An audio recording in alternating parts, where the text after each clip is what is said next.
What do you do when life completely breaks you? When every plan you have for your future has crumbled and every day feels like a battle just to believe in yourself?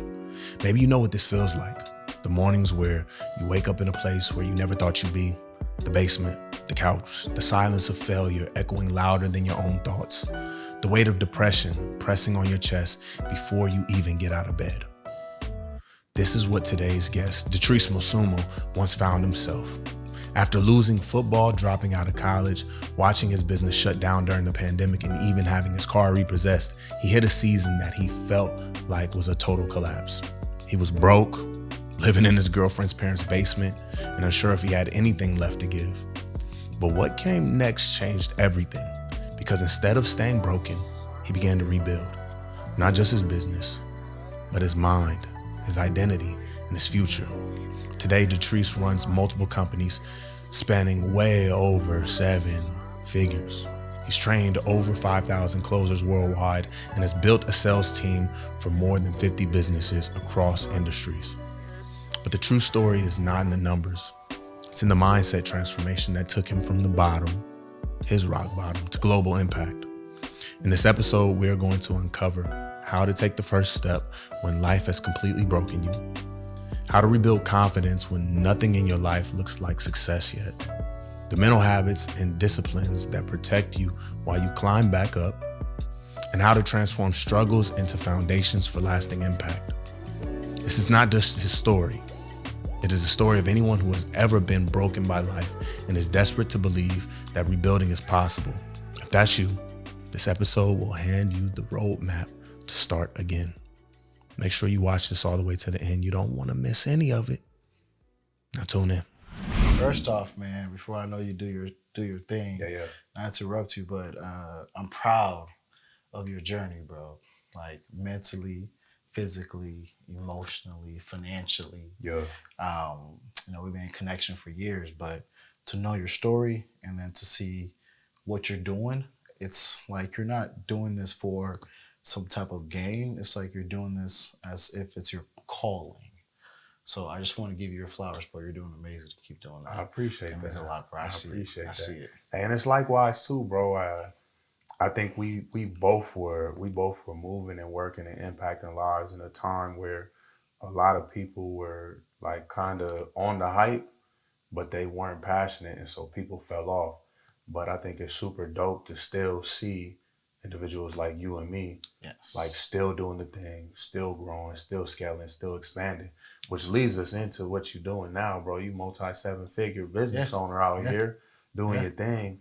Yeah. But it wasn't always like that. No, not at all. Wasn't always like that. And I really want to like dive into that because I believe there's a lot of people out there who like they wanna make it to that level. A lot of people want to just make it to 6 figures. It's just something, just a 6 figure. Some people want to make some people just want to feel like comfortable sometimes. Yeah.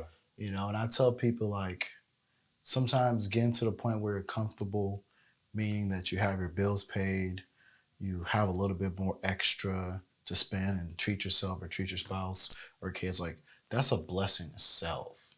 And I think a lot of people don't even have at least just comfortability. So for me, it's like, yes, I want to help a lot of salespeople, a lot of entrepreneurs become wealthy, make 6 figures, make a lot of money. But like, if you can just get to the point where you're growing, you're heading in the right direction. And that's what like my company Applied Knowledge is just about. It's like, okay, you have all this information, you see everything everywhere, but what are you applying? Are you growing? Are you regressing? Like mentally, physically, emotionally, all that stuff. Are you applying it? So, no, I'm excited for this talk. Yeah. It's gonna be fun. Yeah, let's dive right into this, bro. So, I know there was a point in time where applied knowledge wasn't a thing, and it might have been a dream, right? Yes. Like that dream that's in your head, but it hasn't quite came to fruition yet. You in the basement, you're depressed, you're down bad, which is a position that I think many of us have been in and many of us are still in. Yeah. Right? And the basement might not actually be a basement. It might be your bedroom. It might be your relationship. It might be a dead-end job that you're in. But for you, it was specifically in a basement. Walk us through what that was like for you, just that depression, that emptiness, that space where it's like, what the fuck is going on with my life? Yeah, that was an interesting time because I was about 19 to 21 was a tough time because that's when I dropped out of college, pursued football. Things didn't go as planned. Uh, Found my girlfriend, who's not my wife at that time.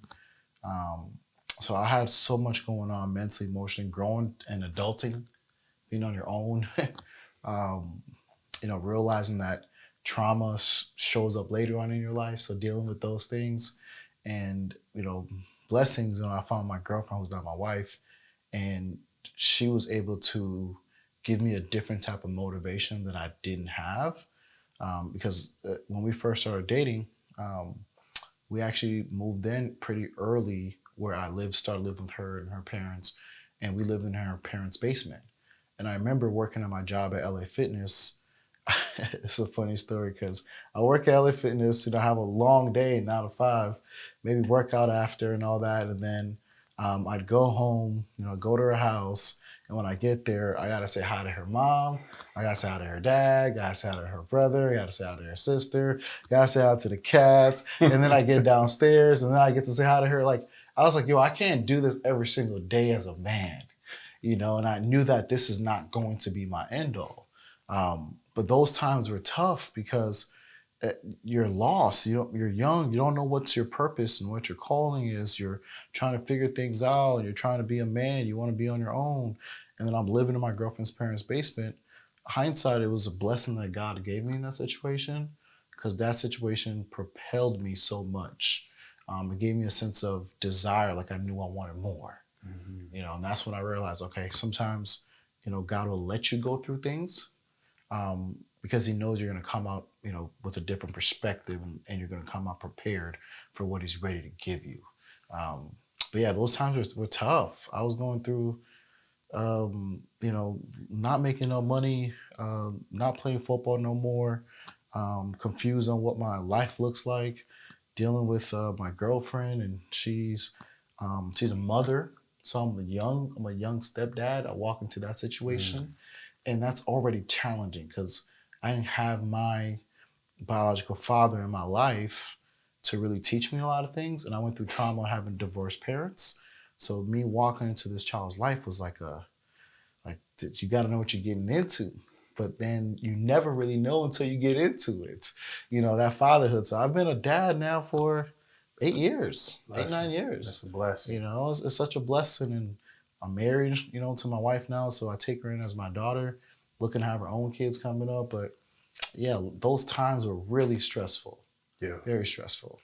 Bro, something you mentioned, and it's funny because so many of us, like when we go through these situations and we're able to make it out on the other side, there's always like that hindsight piece, Yeah. right? Where you're able to look back and you're like, oh, this is where God was working. Like this is why I had to go through this. But Yes. when you're going through it, bro, hindsight is out the window. Bro, It's hindsight. If I had one superpower, it would be hindsight. But you can't have hindsight because it's called hindsight. But it's a blessing, and as I mature and get older, I realize there's a molding process in success.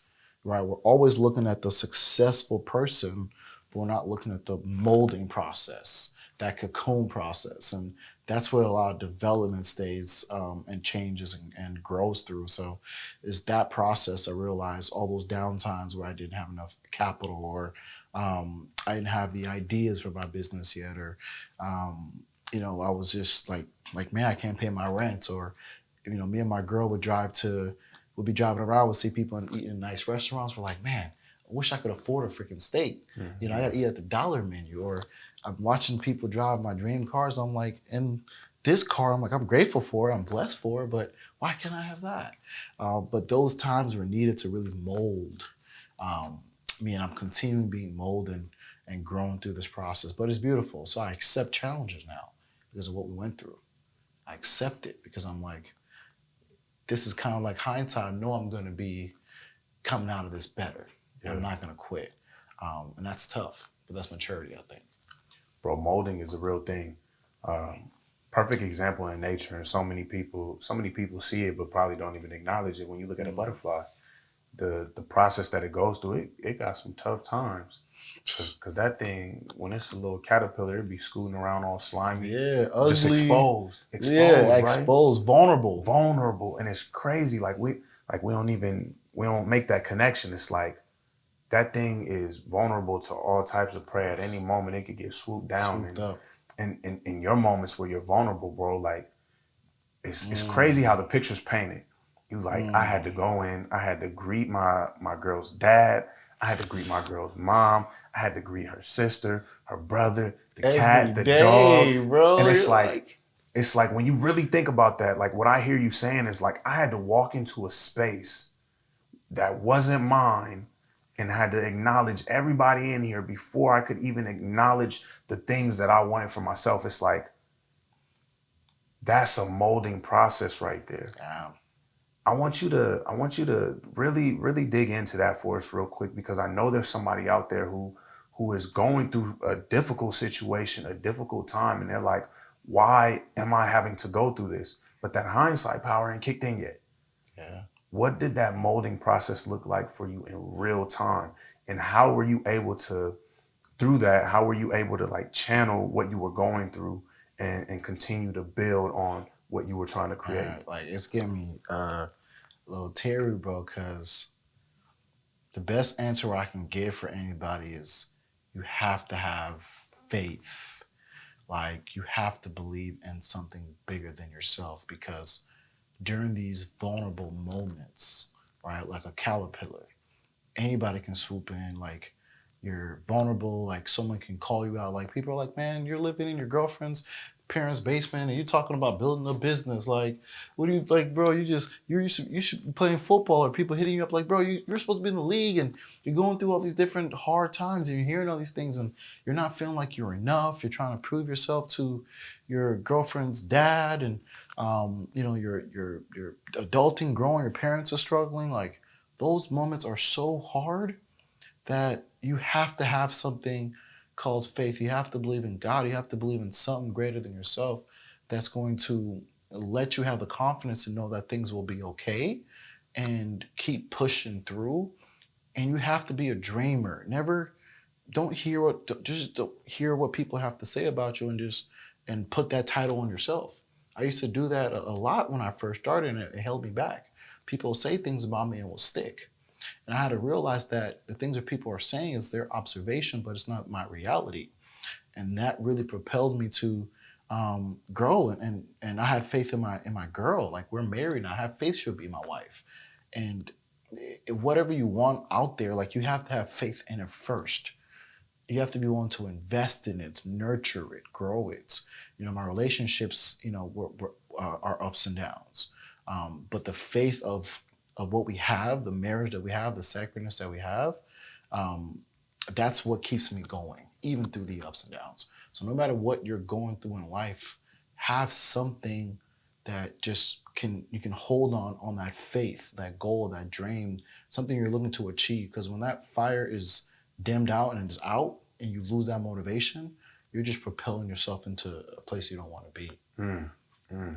Were So there you ever gotta keep the fire lit. were there ever times where you felt like your fire was dimming, or like maybe the people around you, and I don't know if your circles have Yeah. changed like since then, but maybe the people around you were even unknown, like unknowing to you, were dimming your fire, dimming your flame. Yes, I've had a lot of people that I associated myself with during a period of time in my life that was not my normal group of friends, because everyone was in college. Like I might be talking to the kid out there that's going through a transition where all your friends are in college. They're looking like they're having their best time of their life. They're about to graduate. Their parents are going to the graduation, but you're sitting over there at a dead end job. You have to make new friends. And the people that come into your life may not have your best interest. And I felt through a period of time where I was around people who didn't have my best interests, and that led me to doing things that just were not me. And my light was so dimmed, I gave up. I wasn't pushing for a goal or a dream no more. I was just living. Mm. And when you're just living, and if you're lukewarm, you're gonna get cold. And that really happened to me. I got cold with my light didn't just dim, it got cold. I didn't think about my goals, my vision. I didn't have a goal. If you would have asked me at a certain point in my life, like, what do you want to be, or what do you want, or what car do you want, where do you want to travel, where you want to live, I would have not even knew anything because my light was so cold. And there was a lot of times, but those people are not with me no more. And I started realizing that I needed category relationships. And when I say category relationships, I need the right people in my life for the right reasons. So I have people I just talk about sports with. I have people who I just talk about, I can get deep with on an emotional level, and they understand me, they know me, they won't judge me. I have people I just talk business with. Because I notice when I start mixing a lot of different things, you can, um, people will start dimming your lights. You can't tell a big dream to a small mind. So I have certain friends and relationships where I talk about my big dreams too. I won't go to my certain friends and just start talking about myself, my goals, and my dreams, because that's gonna get damned. So I needed those category relationships. And this right here is something that is not talked about enough. When an individual is trying to elevate, right? Because we know the five people that you spend most amount of time with is a look into your future. Yeah. But that doesn't necessarily mean that the people who aren't on the exact same trajectory as me have to be completely removed from my life. But Yes. what you just hit on is something that I try to tell a lot of people. It's like you don't have to like cut people off completely, but the relationship has to change if you want to grow. Yes. It has Yes. to Has to change. change. If I'm hanging out with you every day and like you don't have that vision, I can't hang out with you every day, but I could talk with you about sports every once in a Yeah, while. you're my boy. Like, You- yo, da da da. But once it starts leading into money and this and that, nah, bro, I gotta go. Oh man, I got this going on. I gotta talk to you later, my boy. So great analogy you just said. Mhm. You know. And it's not like it's love lost either. And that's another big piece. Like people think it has to be love lost when you are um, transforming Yeah. yourself. They think it Yes. has to be, but it's not love lost. It's just like I hope you see me, Yeah. and I hope you can follow in these footsteps type thing. And if not, then I still have a space for you. Yeah. You know what I'm saying? Not who specifically, but who in terms of like in terms of uh, avatar, avatar, who were people that you had to really start to put into some of those category relationships? I know you said like some of your old college buddies, but were there any other Yeah. people that you? Yeah. A lot of people that wanted to have fun and party. That was the biggest one. I went through that period in time in my life.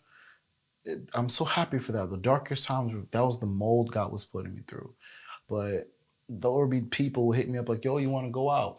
Yo, let's go party. Yo, let's do this. Yo, I got those girls. Yo, I got this bottle. Yo, I got this. I got that. Let's go over here. Let's do this like every single night. But once I made a transition in my life and I got the girl that I have, thank God. I think she saved my life because she gave me structure. A great woman will set you in line and help you grow and develop and hold you accountable. Mm-hmm. And she did that. So I got to the point of telling people like, nah, I'm good. I'm just gonna kick with my girl. Nah, I'm good. Nah, I'm good. Saying no over and over.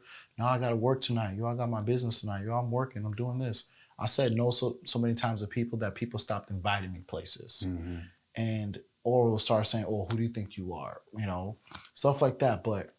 And those were hard hearing that from people you called your friends. It's like, bro, just because I don't want to party with you, like, you can't invite me to your birthday now. You can't invite me to different things now. Or like, you're saying this, you're saying that. So I just started disassociating myself, and I realized people just wanted me to be their friends when it benefited them to go to a party or kick it. Like, that's the only time they'll really hit me up. That was friendship to them. And if that wasn't there was nothing else that we could build. So I had to cut those people off. Mm. Because I'm like, if I cut off a bad habit and that's affecting you, that's telling me who you are. And I just let that go. And there are people in my life that I would start doing a positive habit and I'll build friendships. I go to the gym, build friendships from the gym. I'm like, we're gym buddies now.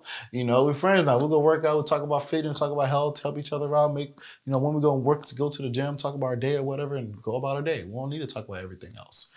So I started catching on and getting more positive people in my life, entrepreneurs in my life, and start letting go of all those negative friends. Like whatever bad habit I stopped, if I lost somebody with that, I'm cool. Yeah, bro. Do you ever wonder why you react the way you do? Like why one small thing sets you off, or why you shut down even around the people you love the most? I'm here to tell you that it's not because something's wrong with you. It's because no one ever showed you a different way. Maybe you catch yourself snapping at your kids and hate it, but don't know how to stop. Maybe arguments with your partner turn into silence for days, and deep down, you're scared it's pushing them away. Or maybe you've been carrying stress, some anxiety, or some anger, but quietly. Because being the strong ones became your default, even when it's exhausting. So much of how we show up, how we love, how we communicate, how we cope was passed down to us. Some of it was just survival. Some of it was trauma. But therapy is where we unlearn what no longer serves us and start creating something healthier for ourselves and for the people around us. And I get it. I used to think therapy was only for people who were falling apart too. But here's the truth. It takes more strength to face yourself than it does to pretend you're fine. Therapy isn't weakness, it's growth. It's clarity, it's choosing to stop surviving and start healing.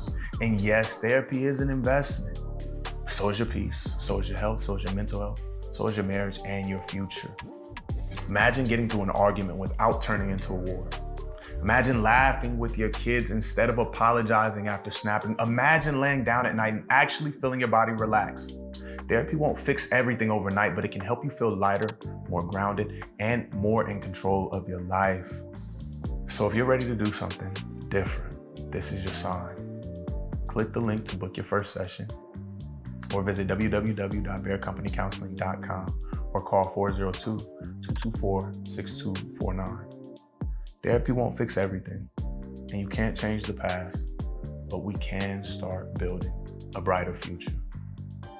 Hope to see you on the other side.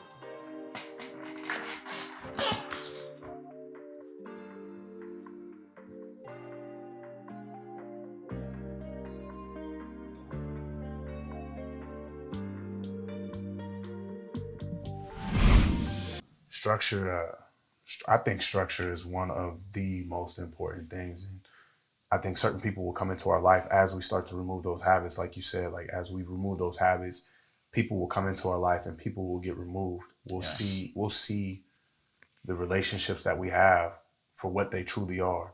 You know, because when you're in the thick of it, I remember for myself specifically, like when I was out there blowing trees, when I was out there partying, when I was out there selling drugs, bro, I felt like I had a lot of people around me. You know what I'm saying? But then when I stopped, people stopped coming around. And at first, as I'm going through it, hindsight is a motherfucker. Yeah, when I was going through it, I'm like, dang, like everybody switched up. But the truth is nobody ever switched up. Everybody was where they were at, and they were associating because we all had this common, I feel like it was a common pain. Yeah. You know what I'm saying? That we bonded over. Yeah. You know, this Pain numbing, bonding.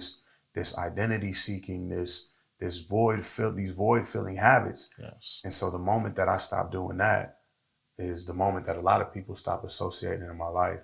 And I think for anybody out there that's watching this, if you're wondering like, dang, why my homies ain't kicking it with me no more? Why do I always got to be alone? Or any of those things, I truly believe that you're not alone. Like God has you in this season because he wants to bring the right people into your life. But if you don't go through this, you'll never open yourself up to those people. You'll always be comfortable in this truly discomforting position that you don't want to be in. Yes. You know what I'm saying? Yes. My next question for you, bro, is like as you were transitioning through this period, like how did you deal with your fears and your doubts? Because I know when we have these big dreams, especially starting off, like there is fear. There's a fear of the unknown. There's a fear of what if I fail? There's a fear of what if I let people down? What if I don't produce the way that I need to produce? How did you deal with those fears or those limiting beliefs? Yeah. So how I deal with them is one, selling myself. This is why I love sales and communication, because when you understand it at a high level, it will help you overcome your own fears. Because I realized that fears are just false evidence appearing real. So whenever I have fear or I have doubts, I also know when it comes to psychology that with humans, we make decisions based off of emotions, and then we justify it logically.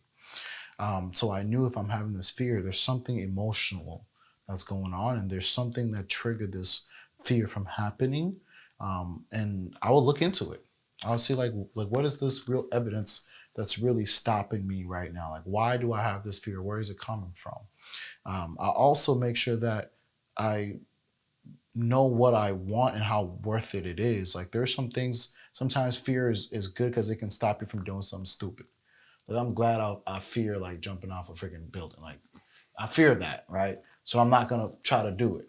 So I want to make sure like what am I fearing first? But then once I realize that like this fear is stopping me from getting the thing I want, I'm like, it's cool that I have this fear, but it's not gonna stop me. I'm gonna look into it, check it out. But if it's not real, if there's nothing for me to be afraid of, I'm gonna keep pushing through. Because fear it's a human emotion. It happens in a different form, and we're all afraid of different things. But what's the evidence there? I do have certain fears in my life, but the things I fear are some of them are actually real. Like, I'll fear freaking grizzly bear chasing me. Like, if that's happening, I'll be like, oh shit, I have some fear. I'm gonna run away. That's real evidence. But when it comes to something stopping me from my success, and I'm just doubting whether I'll fail or not, that's not enough evidence. Failure is not enough evidence for me to stop. Failure is just a sign that that way didn't work. I need to find another way. All right. So that's kind of how I push through my fears. Like, what's this evidence here? If there's no evidence, I'm gonna keep going. If it's just failure, or if it's just my emotions that's getting to me, then I need to figure out the logical part of like why am I feeling how I am. But I always try to find the evidence in every single fear. Yeah. So for you, was this a mindset that you've always had, or is this something that you had to cultivate? Were there situations early on in your life or influence from your parents, from your mom, or from family members, from a mentor that helped you to develop this? Because this is not something that we're necessarily taught. Yeah, You know what I'm no. saying?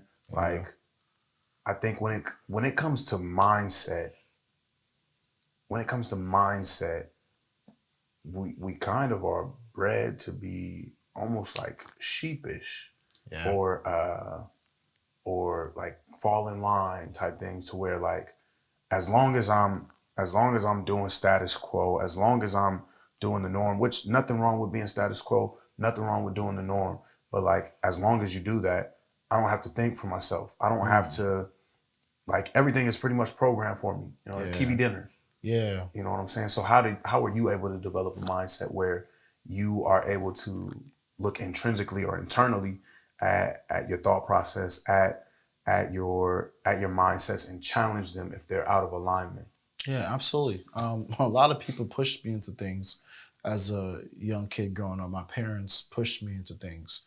They put me into sports, or when I first came to this country, I was so shy. Like, I was afraid to speak because I talk different. I was afraid to eat certain foods because I was African and people didn't understand that back then. So there was so much that was going on that I was just afraid of. So I was just in my local coat. But my parents forced me to get out of that. And they talked to me, and I started realizing that, okay, what am I really fearing? I'm just fearing rejection. I'm fearing someone just not liking me. And I remember my mom's always telling me, like, it's okay if people don't always like you. You can give them a reason to like you. Then they'll like you. And that's when I started just going out to recess and playing sports with them. And then they realized I was fast.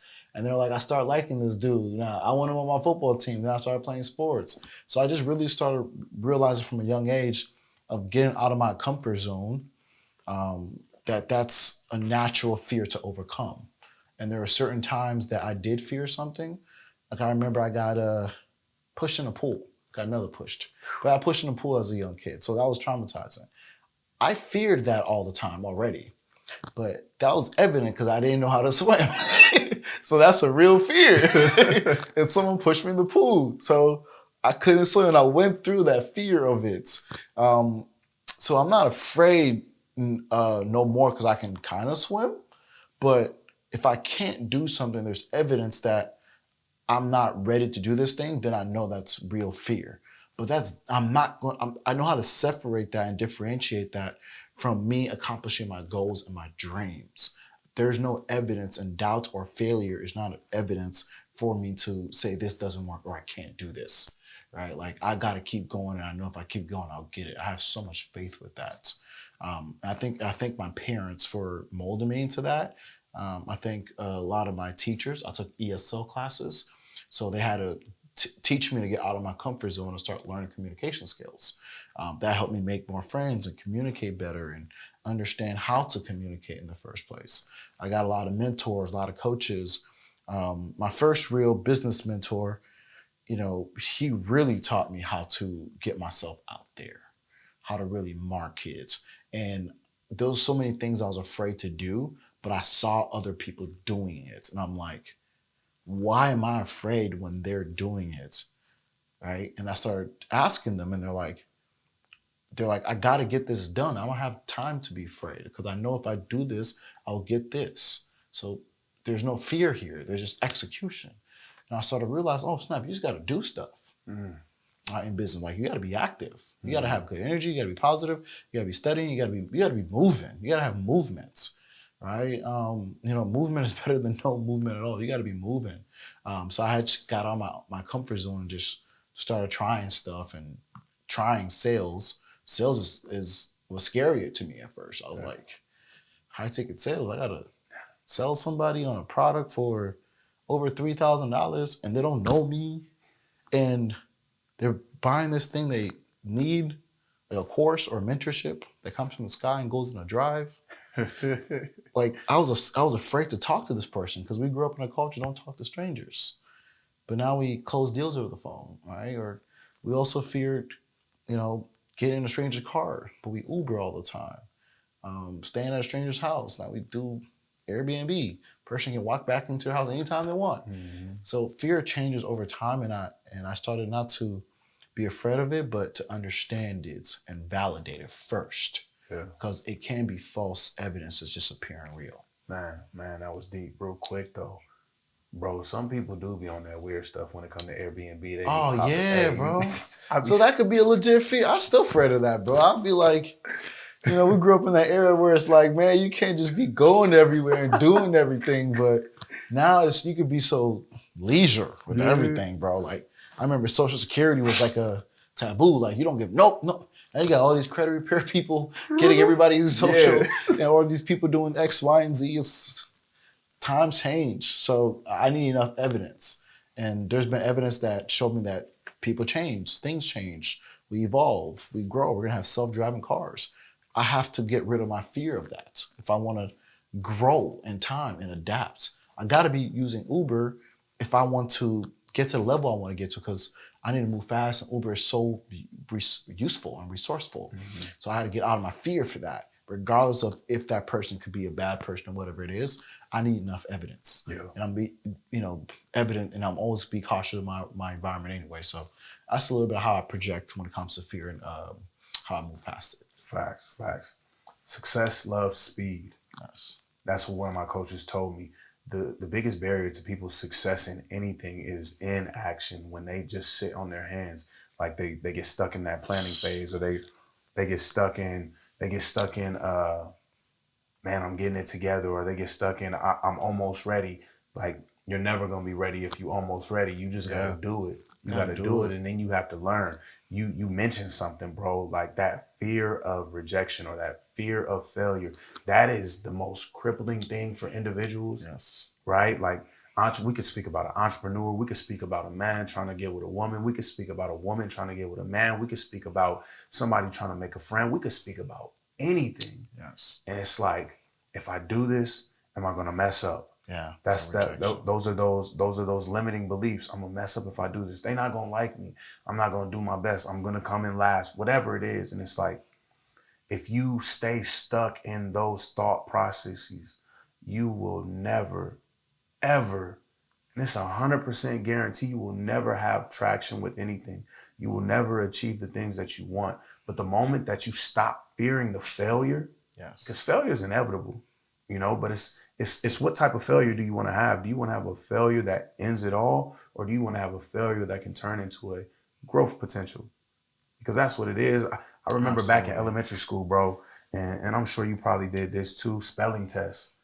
You know what I'm saying? Like they give you the 10, 15 words. You got to write them down. And then when y'all done, you got to pass your test to somebody else and y'all all grading each Yeah. other paper. And it's like, if you get it wrong, everybody going to see what you get wrong on it, right? Yep.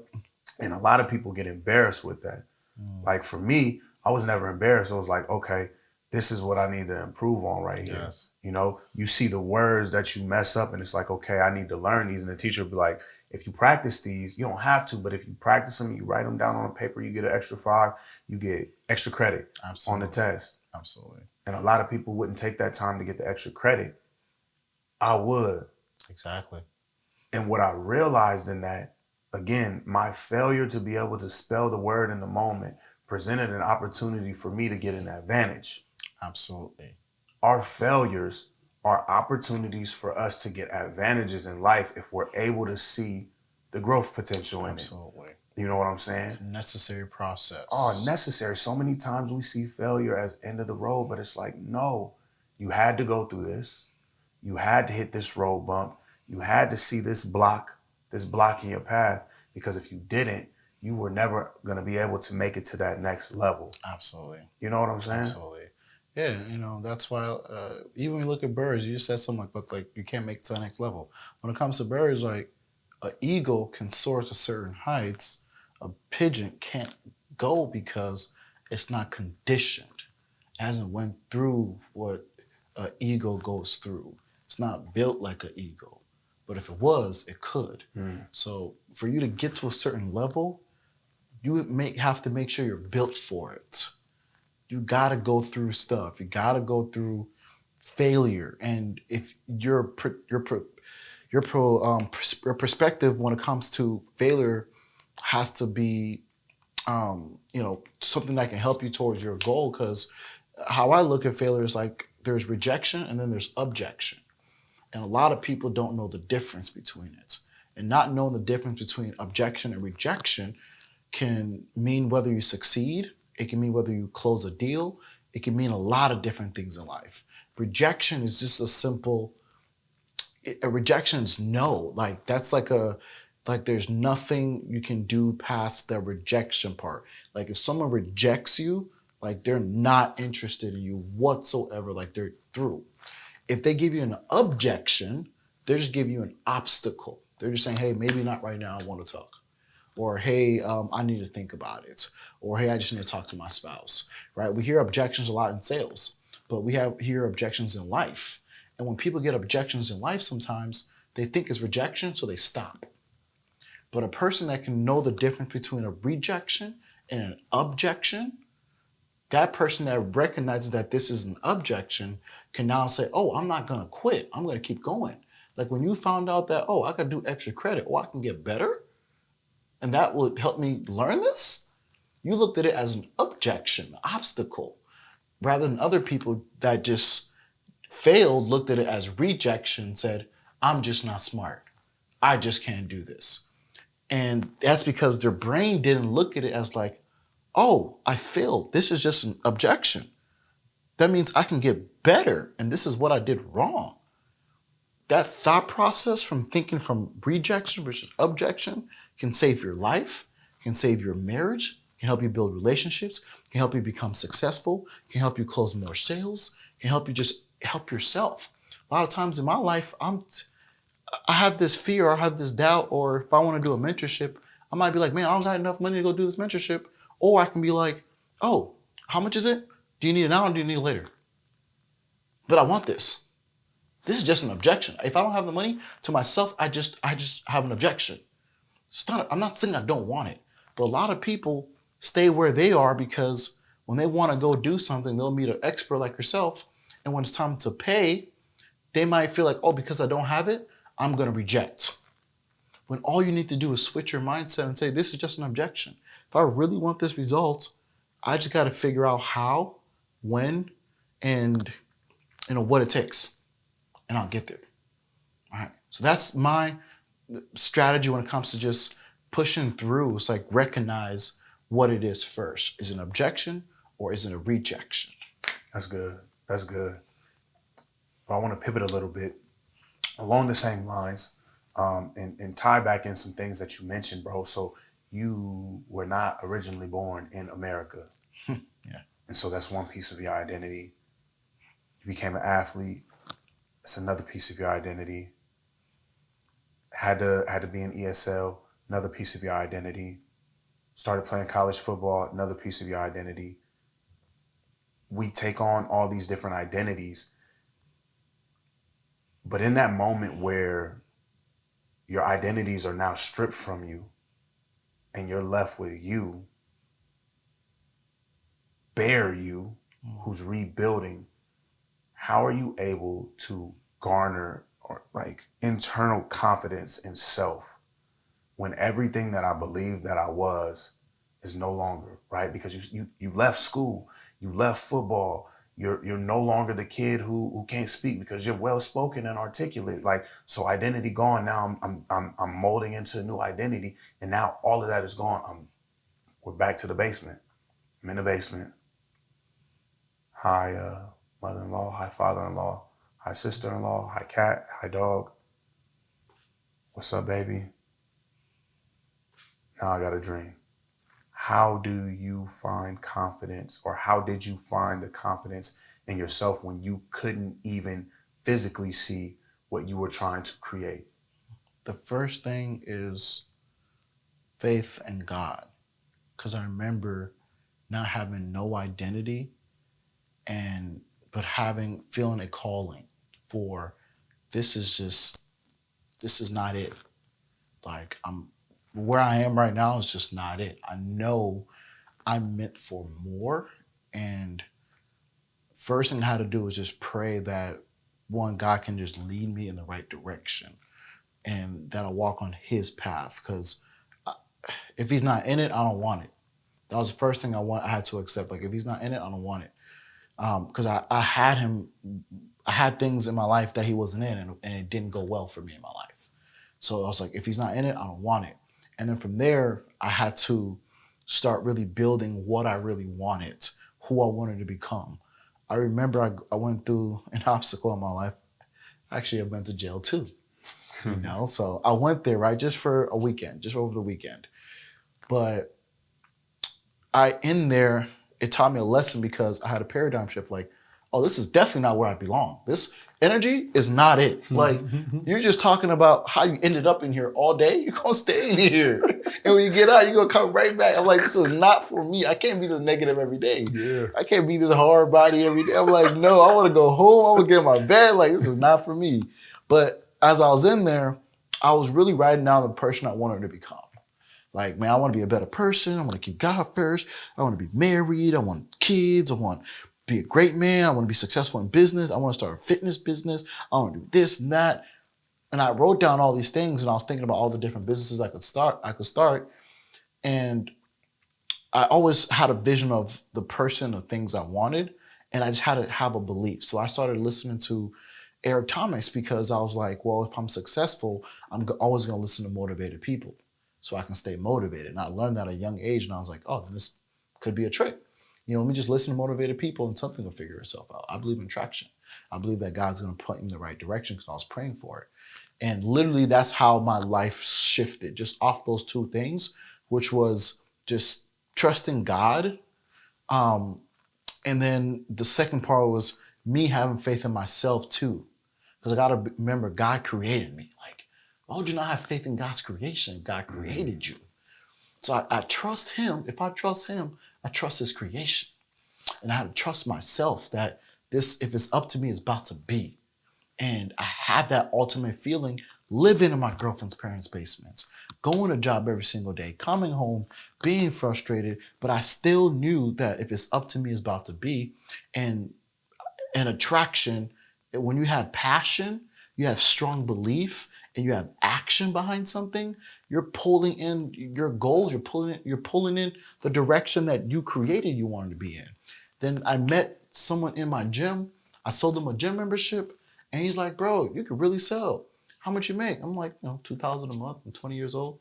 He laughed at me. He was like, bro, we have a sales team and we have a e-com product that we're selling online, high ticket closing. At first I'm like, man, what the hell is this? But I was like, how much? He's like, he started talking about 10K a month, and I never heard the word 10K a month before. Remember the first time you heard about somebody say 10K a month? I mean, this is before pandemic. You're like, what? My parents don't make this, real. you know? It ain't I'm like, real. this is crazy. But at that time, I realized that if I have been praying for something and I have been believing in something and this opportunity came my way, I can't miss this boat that God could send me. So something felt like that in me. Gave the guy a call. You know, he told me like, man, you're really good at sales, man. We'll walk you through it, show you how it is. But I felt something in me and I literally went back in and quit my job. I quit my job the next day. And I still didn't even fully trust what I was getting myself into. I told my friends about it, told my wife about it. My wife was the only person that really even believed me and just said, if she maybe didn't even believe in me, she was just like, I believe in you though. I don't know what you're doing, but you gotta lead. You gotta do your thing. So she let me lead. But everybody else like, don't do this. It's not gonna work. Or, all right, bro. You know, my job was like, you quit last time. We brought you back. You quit. You ain't coming back. And I was like, okay.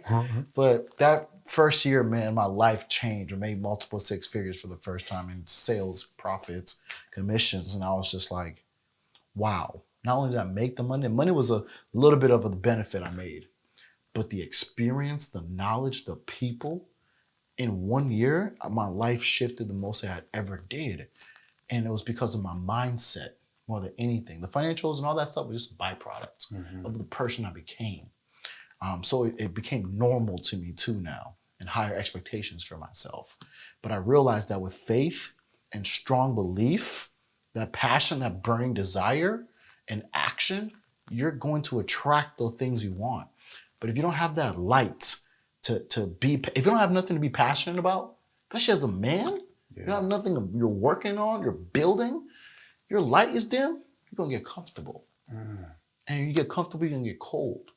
Your girl gonna get on you, your family gonna get on you, everyone gonna get on you because they know you can be more. You gotta have passion and burning desire. And every time in my life I didn't have that was because I was caught up in emotions of what people think, or I'm going through this, or I'm depressed, or I'm this. I'm not working towards nothing. But when I'm working towards something, there's a light that burns, especially when it's God driven. It's not about money, it's about impact. Like that's something that really changed my whole life from being in that basement. It was realizing belief and just keep God first and keep that passion going. Yeah. You know, just to want to be somebody.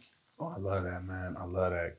Yeah. Real quick, I almost forgot. As a licensed therapist, I'm big on mental health and I'm big on making sure that you're taking care of you. And I also want to get rid of this stigma that we got towards mental health. Like, there's nothing wrong with talking to a therapist. So if you're somebody that's out there that really wants to start getting their mind right, who wants to really start understanding their emotions and being able to process things that you probably repressed, that you probably ain't talked about, that you might have been even ashamed about talking about. Or check this out. You might not be ashamed about it and you just ain't found a person for you to talk to. You want to find somebody that's relatable, that can understand you, got a little swag, you know what I'm saying? A little swag. And they not too far removed. Make sure that you tap in with Bear Company Counseling. All you gotta do is hop down in the description, click the link, put in your info, and the front desk rep will reach out to you and get you plugged in with a therapist that I promise you, as long as you're ready, will help you to get whatever you need right up here so that you can succeed in every other avenue and aspect of your life. Tap in with a therapist today at Bear Company Counseling. Now, you can get back to the video for real. I promise I won't hop back in again.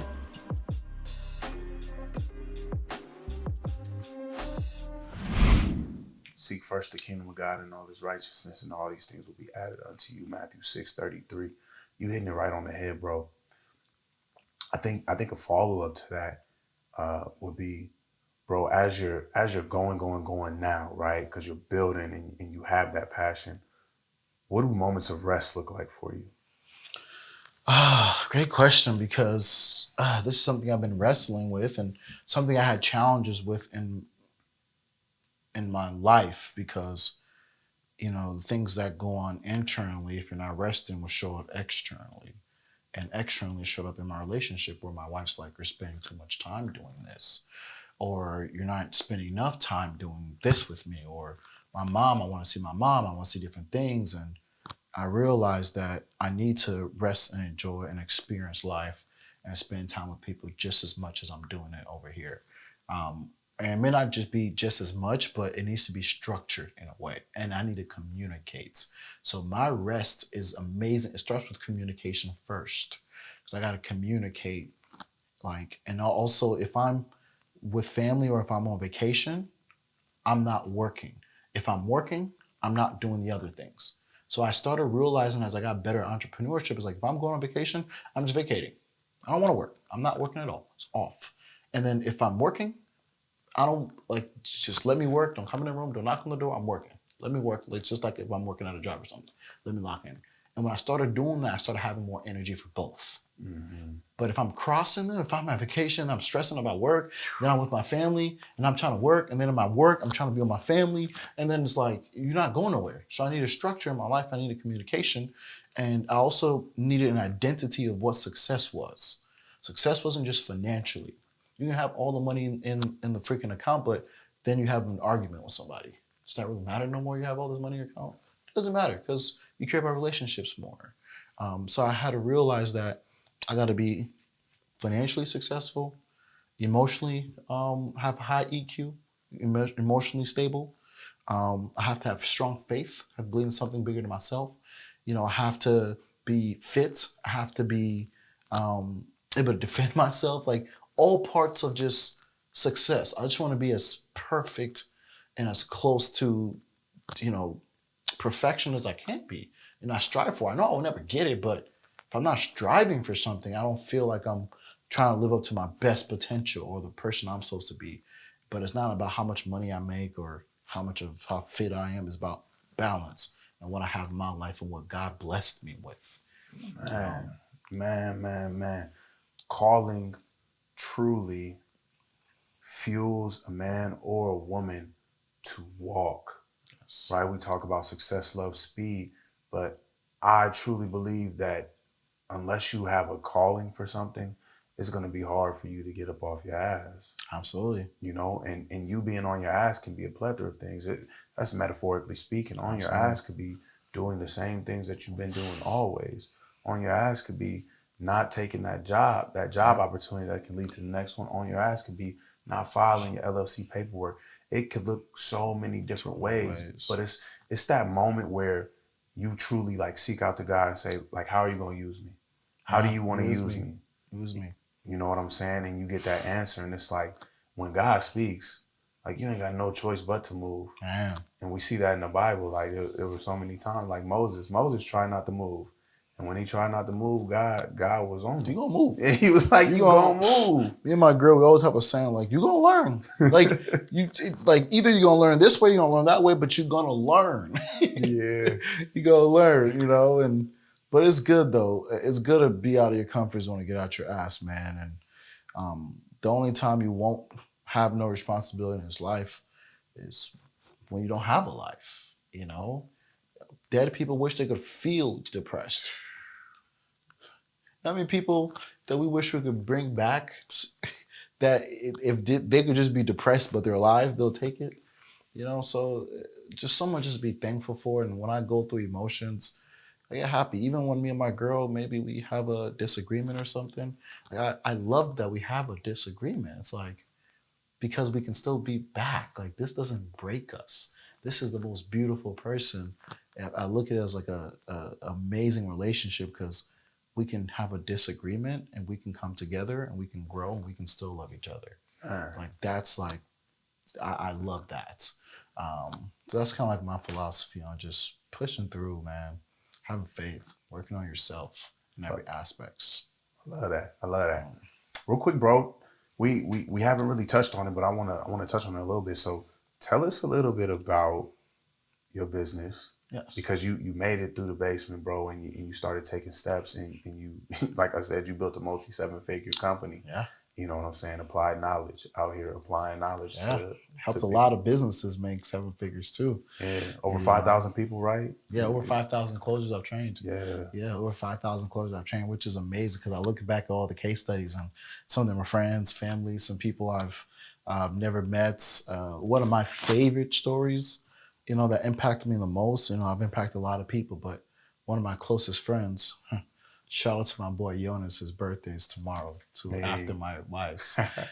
But He was living in Seattle and ended up reaching out to me because he wanted to get in high ticket sales after leaving tech.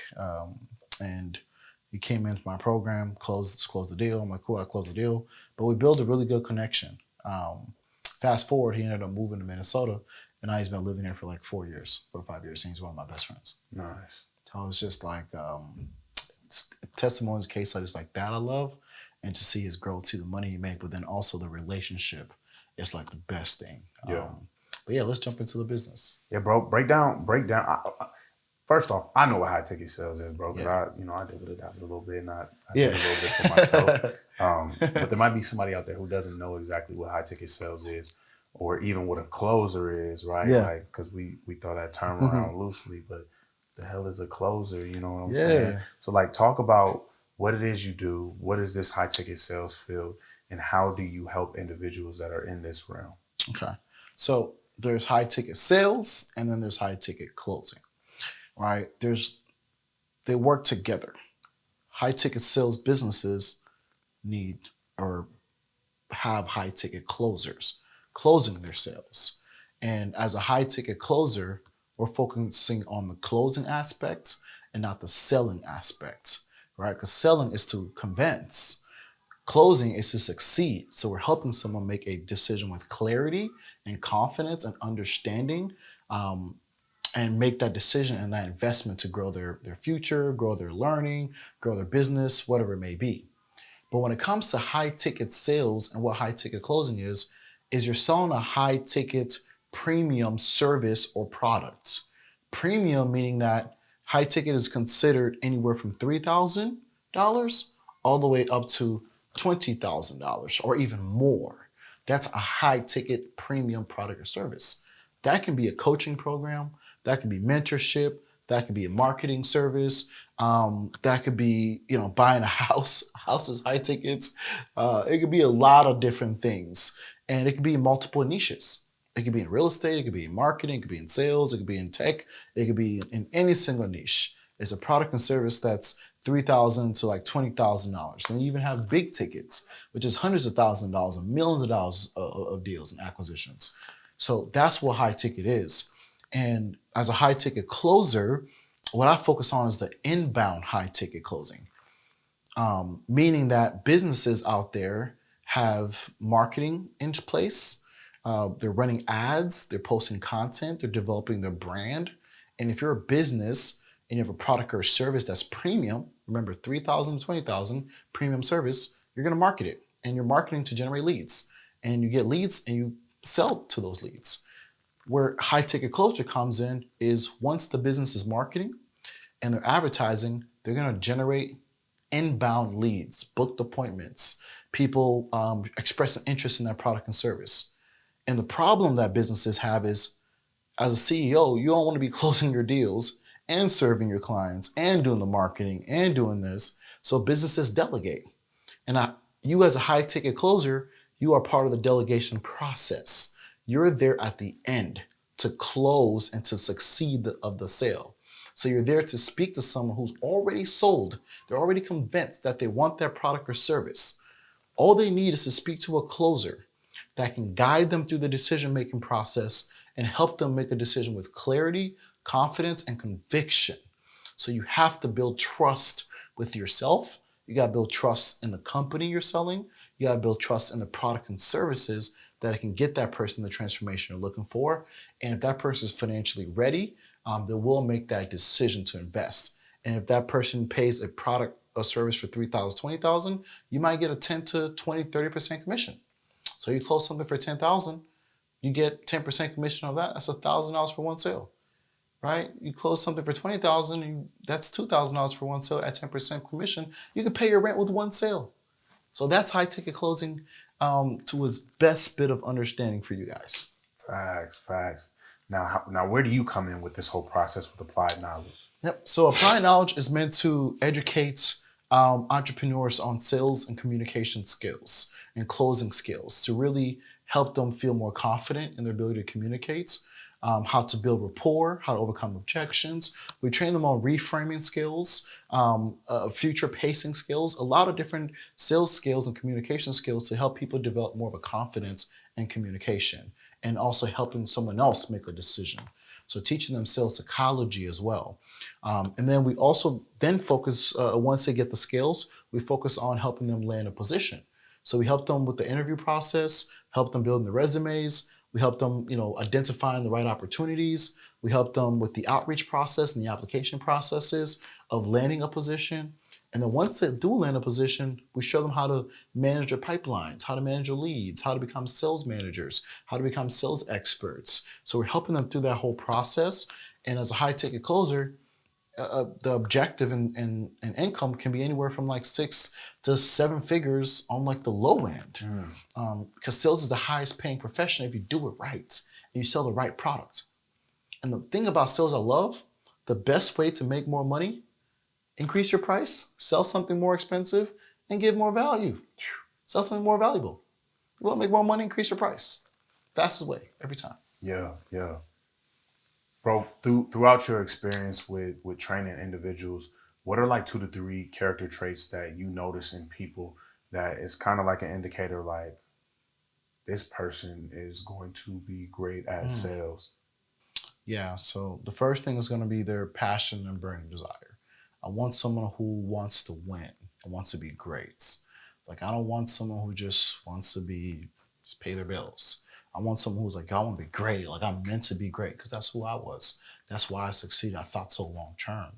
And then also someone with a high teachability index, right? Your teachability index is your willingness to learn times the willingness to accept change. And if you don't have a high teachability index, you won't succeed. Your teachability index with your willingness to learn is, well, how bad do you want it? How bad is that passion that you really want it? Versus what do you want to sacrifice or change to get it? If your willingness to learn and become successful is a 10, but their willingness to accept change is a 0, well, 10 times 0 is always 0. And that's why people stay in the same spot. So I look for someone with a high teachability index. I also want somebody who is going to, have a good training balance scale, right? Meaning that their thoughts versus their actions, right? The physical manifestation versus the mental manifestations. I want someone who's always has a good thought process with their emotions, knows what they want, their desires, their goals, have high EQ, and they know that's self-development and personal development is going to help them, succeed more. They know the more they grow, the more they develop, the more they'll achieve. That's the type of person I'm looking for. Definitely. Is it hard to even get in this field? No, sales is probably one of the easiest barrier to entry. High tech clothes is probably very easy barrier to entry. You just need to know how to sell, be coachable, be teachable, find a good opportunity, and you can earn 6 figures. Just bottom. Like Where, you can. but where are we even finding these opportunities at? It's not really even. Sometimes I wouldn't even use the word finding. I'll say more so attracting and knowing what you want and being prepared. Because to attract something, you have to be prepared for it, because otherwise you won't attract what you really want. So when you become a good closer, it means you know how to sell, you know how to close, you know what business you want to close for, you know what income level you want. Then not only can you attract opportunities, or I can even refer you to opportunities because I know you're prepared and I know you're good, right? In sports, we always said you can't hide talent. So be that person that's very talented and watch what you can attract in the first place, but then also you can identify what you want more clear and you can go for it. Because when you're not prepared, you're not trained, you're not skilled, you're not talented, you're only going to go for low barrier to entry stuff. You're not going to recognize good opportunities. You're going to fall for bad opportunities because you're not ready yet. Yeah. You get taken advantage of. So I prepare closers to enhance their sales skills, their communication skills, and then identify the right opportunities and how to approach those opportunities. But then also I refer them to opportunities as well. You just preach, man. A point that I really wanna hone in on real quick is you will not have the opportunity that you're looking for if you're not preparing yourself and placing yourself in the position to recognize the opportunity. So many of us are like, man, I want to make this money. Man, I want to have these friends. Man, I want to drive this car. Man, I want to get this girl. man, I don't want to feel like this. But on the back end of that, we are not placing ourselves in any type of position to Yeah. be ready to accept the very things that we want in our life. Matter of fact, the very things are actually just going right past us, Yeah. and we can't even see it. Doesn't even want you. Doesn't even want you. My mentor taught me, he said, what you want wants you back. So you have to make sure you know what you want. Because you may think you want something. You're like, I want to make $10,000 a month. But what you truly want to do is watch TV, eat potato chips, and chill and relax. So you do that. So you never really get what you want. And you get the byproduct of the actions that you're getting. Like with success, if you reverse engineer it, you have a smoother path. Because with every result, you have an action that got you that result. With every action, there is emotion behind it, because as humans, we feel our way into an action. We don't act our way into a feeling. And with every feelings, it starts with some type of thought process in what you put in your mind, in your subconscious mind. So if to get the results you want, make sure you're working on that subconscious and that conscious mind. You're putting the good things in your mind consciously. Then that's going to affect how you feel. That's why I love being around high vibration people, high energy people. You feel good. When you feel good, you do good. You do good, the pay good. If the pay good, you live good. Come on. Right? So if you want those certain results, you have to reverse engineer your success. Man, there we go. There, you just hit that right on the head, bro. Right on the head. We're coming up close to time. I got a couple more questions for you, bro. So, one of them being, what would you say to the person listening who is sitting in their basement right now, who's at their low, who's trying to figure it out, but really, there's no way but up? Yeah. First, I'll say study successful people, because you're where you want to be. You're where you're supposed to be. Jeff Bezos was in that office or that garage picture we see all the time. The editor can probably put it up. Bill Gates started somewhere. Elon Musk started somewhere. That basement you have to learn to be resourceful instead of always asking for more resources. So start envisioning your goals and your dreams. Start thinking about that. Start working on your alchemist and becoming that person first, and identifying what you want and working on your emotions. And then you have to seek. Seeking you shall find. If you're not looking, you're not going to find nothing. Don't just be in your basement thinking someone's going to come save you. Go look for yourself. Go seek, and you're going to find opportunities. And when you find opportunities and you've been praying, you've been working on yourself, you believe that your current situation isn't your final destination, and you have that conviction in yourself, when opportunity does come, you manifested it. So you take action on it.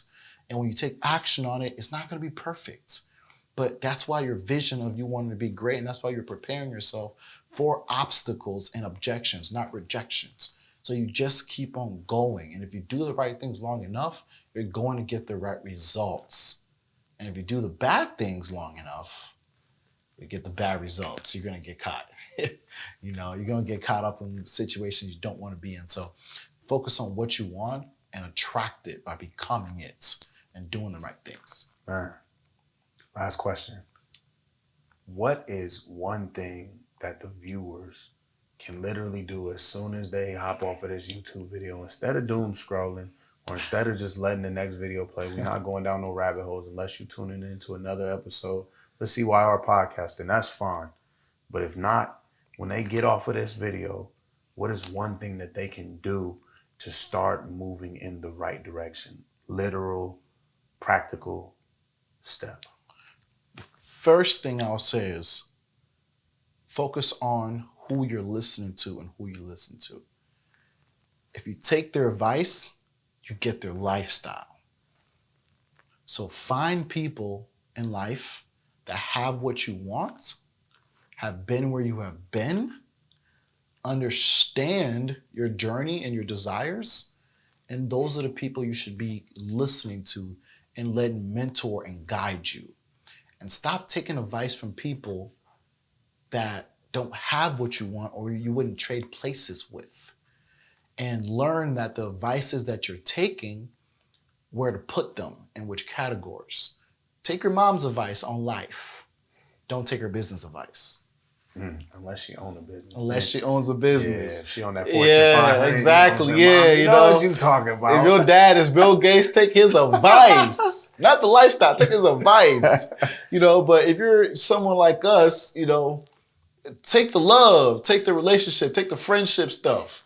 But if you know you want to become successful, you know you want that Lamborghini or that house or the car or whatever your dreams and desires is, the perfect relationship, right? Find people that have it, study them, do what they do and personalize it for yourself.